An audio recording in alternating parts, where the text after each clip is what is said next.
Inulan ng batikos ang lokal na gobyerno ng Tanawan, Batangas dahil sa pamamahiya di mano nila sa isang suspect sa pagnanakaw ng tuyo. Pero giit ng alkalde, gusto lang nilang turuan ng leksyon ang mga lumalabag sa batas. May report si Bernadette Reyes. Ang videong ito na pinost pa mismo ng lokal na pamahalaan ng Tanawan, Batangas sa kanilang Facebook account, parusa raw sa umano'y notorious na magnanakaw ng tuyo sa palengke.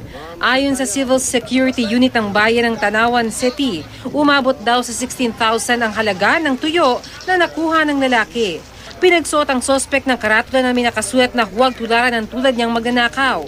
Pinasigaw habang pinaiikot sa may palengke. Laksan mo! Ako magnanakaw! Laksan mo! Huwag niyo akong tularan! Lakse! Ako magnanakaw! Huwag niyo akong tularan! Laksan mo pa!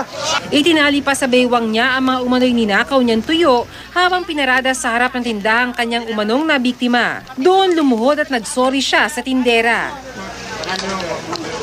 Naroon ho yung mga nahuli. Yung na-recover ho namin tuyo. Ano na kilo yan? Wala pa yung bayad. Alam ko din wala pang bayad yan. Matapos itong ma-upload sa Facebook, inulan ng batikos ang Tanawan City Local Government. Paglabag daw sa karapatang pantaw ang ginawa sa sospek, lalo't di pa naman siya sentensyado ng korte. Mismo ang sospek, sinabing napilitan lang siya sa ipinagawa sa kanya. Pinag-iisipan daw niya magsampa ng reklamo dahil sa panghihiyang inabot, lalo't apektado ang kanyang pamilya. Pinipilit po nila ang lumakad. Nakita nga po nung tatlong anak ay nag-iyahan nga po sila. Tsaka po yung aking magulang. Ilang naman po nga yung matanggal lang po sa Facebook po yung aking pagkakaroon. Sabi ng Commission on Human Rights, maaari magandang intensyon pero mali raw ang paraan. Susulatan ng CHR ang alkalde ng Tanawan, Batangas dahil malinaw daw ng paglabag ng karapatang pantao ang ginawang pamamahiya ng alkalde sa sospek. Pero si Mayor Halili humihiling ng pangunawa mula sa mamamayan. Hindi naman siya physically sinaktan, pero merong psychological humiliation yan.